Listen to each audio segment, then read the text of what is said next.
The Nazis staged a boycott on April 1st, 1933, telling Germans not to shop at Jewish-owned businesses, not to visit Jewish lawyers or doctors. And it was really, more than anything, a major propaganda event. And you can tell that from the photographs. There are pictures of this boycott that are very high-quality, professional photographs.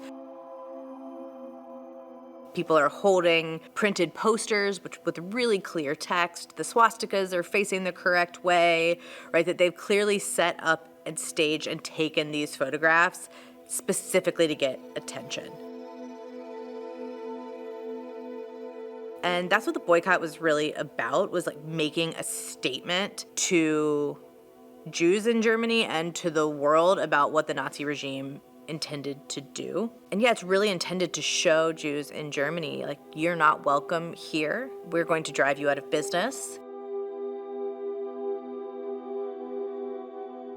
Streicher, once again, here he's a leading figure in putting the boycott together. But it was not as disciplined as that sort of picture would have you believe. We have stories and testimonies from all across Germany that the boycott regularly became extremely violent, that there are people who died, people who were beaten up. And it's also much less polished when you get away from this sort of propaganda center in Berlin, where you see homemade signs, you see very ragtag looking SA men who don't even have like all the pieces of the SA uniform because they maybe can't afford it, just never bothered to do it.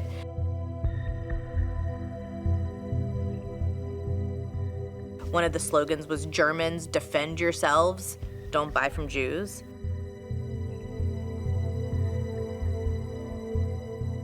Even in this economic sphere, they're presenting Jews as a threat to Germans.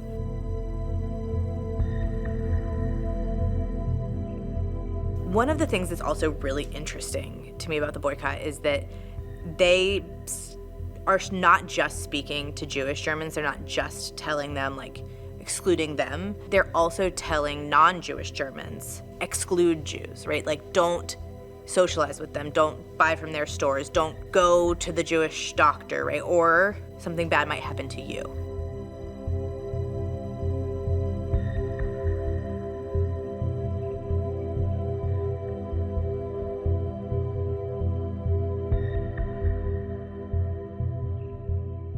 They would post lists of people who were known to shop at a Jewish-owned business, who had gone to a Jewish funeral, who had interacted in some way with Jewish people. They would publish their names. Sometimes they would publish their addresses to shame them.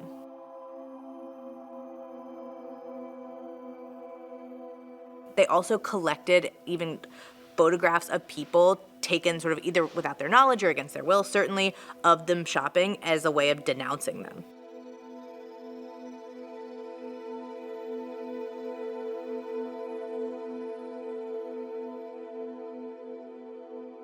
There's one story where somebody, a woman, has been captured in this image, and her husband supposedly writes into Der Stürmer and says, like, that's my wife, I didn't know she was doing that, I'll take care of it. You know, like this, it's very much about society policing itself. It's not illegal to shop at a Jewish-owned business. It's just being made socially unacceptable.